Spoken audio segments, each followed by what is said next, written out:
And look, 415,000 people left New York last year. That's not a rounding error. That's the entire population of Tampa, Florida, gone. Loaded up a U-Haul and said, we're done.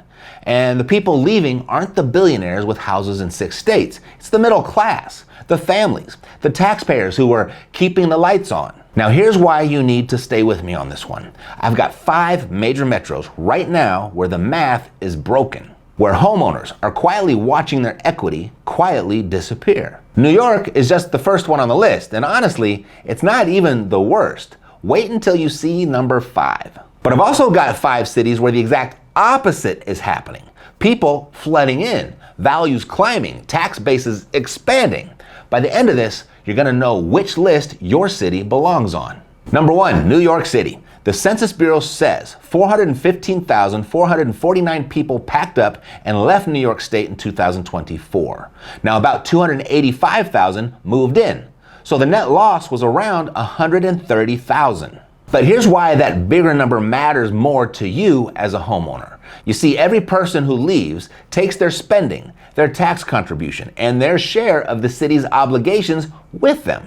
Even when someone new moves in, the churn destabilizes the base, and the people moving in aren't replacing the income of the people moving out. Now, here's the part that nobody's connecting. The one thing propping up New York's population was international migration. In recent years, overseas arrivals offset most of the domestic bleeding, but federal enforcement tightened, and those inflows dropped sharply. The safety net that was masking the exodus just got yanked.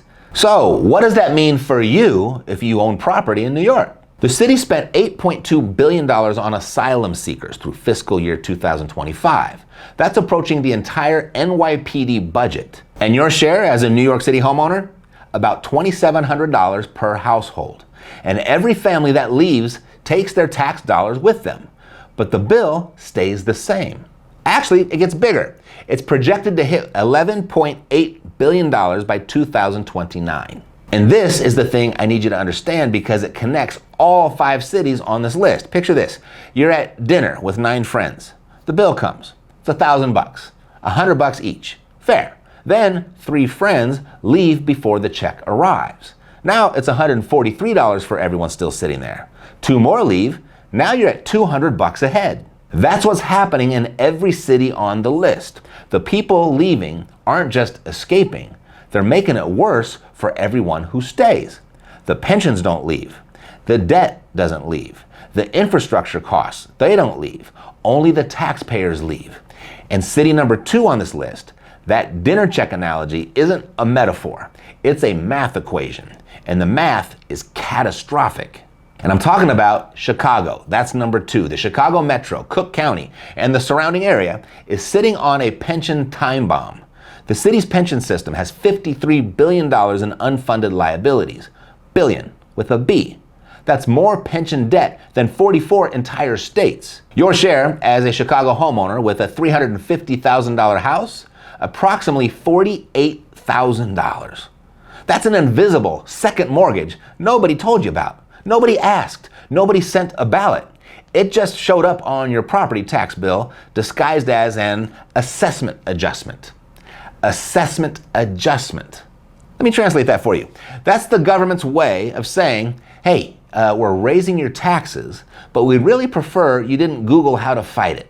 But you can actually, if you go to fightmyassessment.com, but they'd rather you don't do that. They call it an adjustment like your dentist calls a root canal a procedure. It's not an adjustment. It's a shakedown. And it's mandated by state law for the next 30 years. 80 cents of every property tax dollar in Chicago goes to pensions.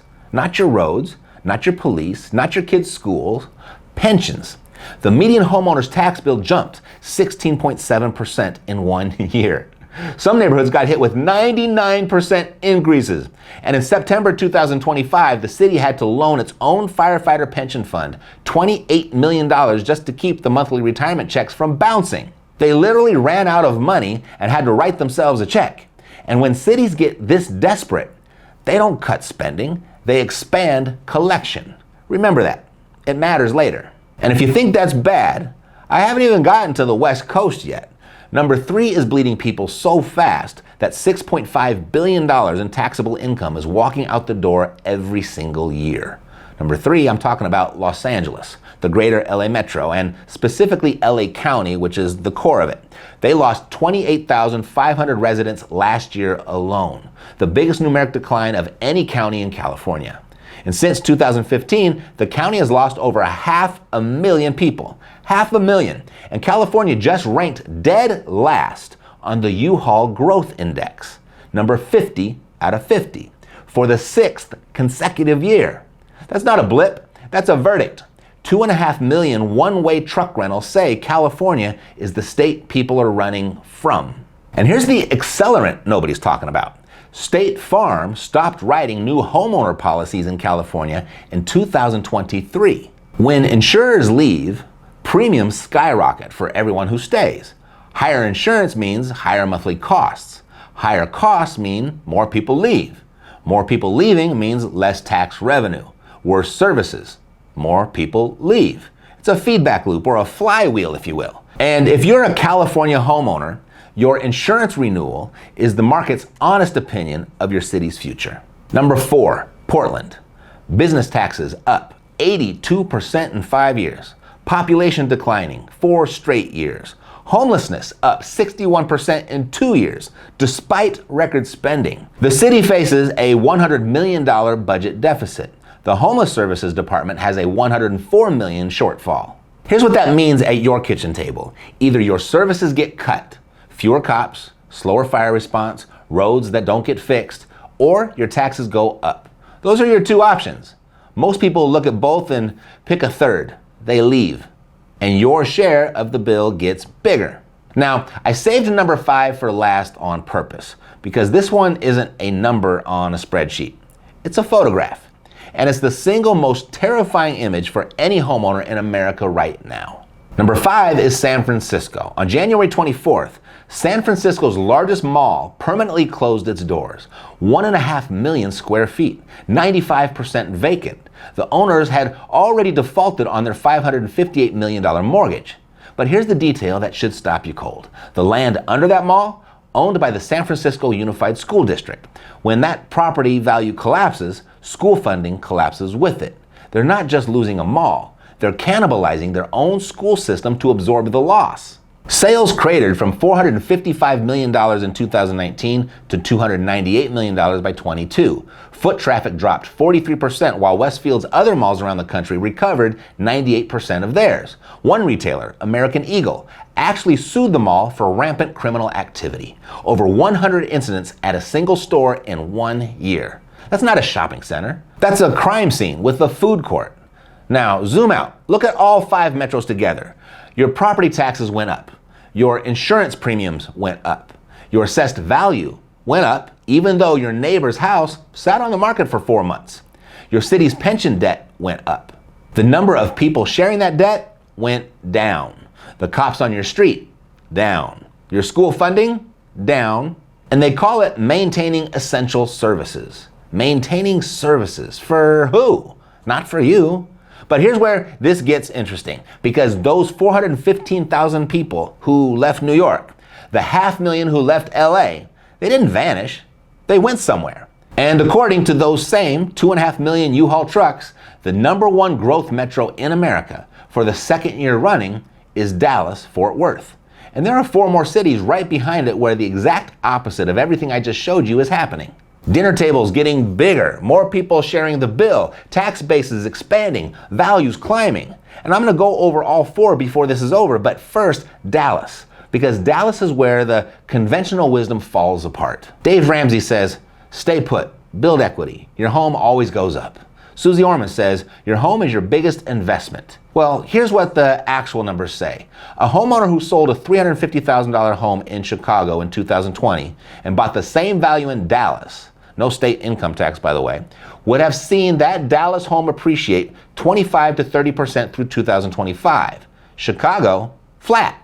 they'd have saved $4,000 to $6,000 a year in property taxes. The total advantage over those 6 years is $120,000 to $140,000. Staying put in Chicago wasn't building equity. It was watching equity slowly transfer to someone else's pension check. And it's not just Dallas that was the beneficiary. The number 2 growth metro, Houston, they're running the same playbook. No state income tax, expanding population, growing tax base. The math moves in your favor instead of against you. Now here's the part that makes me angry on your behalf. I've helped over 2,700 people buy their first rental property. And the one thing I tell every single one of them is, liquidity is more important than a zero on your mortgage statement. A paid off house in Chicago still costs you $7,000 a year in property taxes, going up by law for the next 30 years. That equity is frozen in a depreciating asset. Meanwhile, that same equity deployed into cash flowing rentals in a growth market, say Austin, which is the number 3 growth metro in America right now, could generate $2,000 to $3,000 a month in income, enough to cover the taxes on both houses. A fortress isn't a house you've paid off. It's a position where you've got options. And if you're over 50, you don't need me to tell you something feels off. You've lived through enough of these once-in-a-lifetime events to know they happen every 8 years like clockwork. You watched the dot-com bust, you watched 2008, you watched them say the fundamentals are strong right before the floor dropped. Your experience isn't a liability, it's reconnaissance. You already know the answer. You just need the receipts to confirm it. And now you've got them. So here's your kitchen table homework tonight. Step 1, open Zillow or Redfin, type in your address. Click price history. Compare today to January 22. If it's flat or declining while cities like Charlotte, that's growth metro number 4, are climbing 5 to 10%, flag it.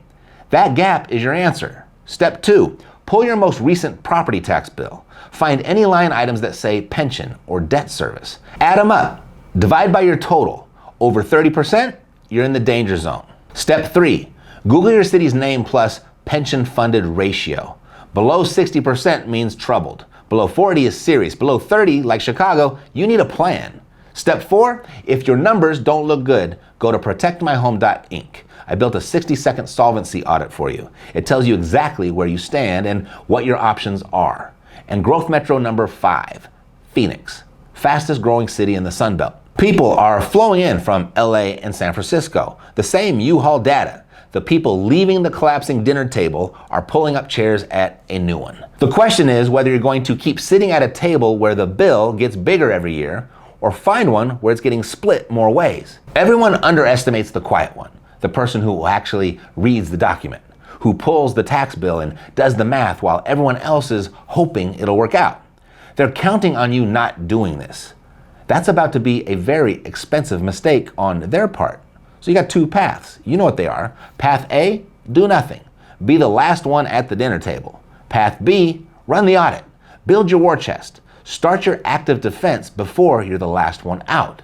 Your home, it's your fortress.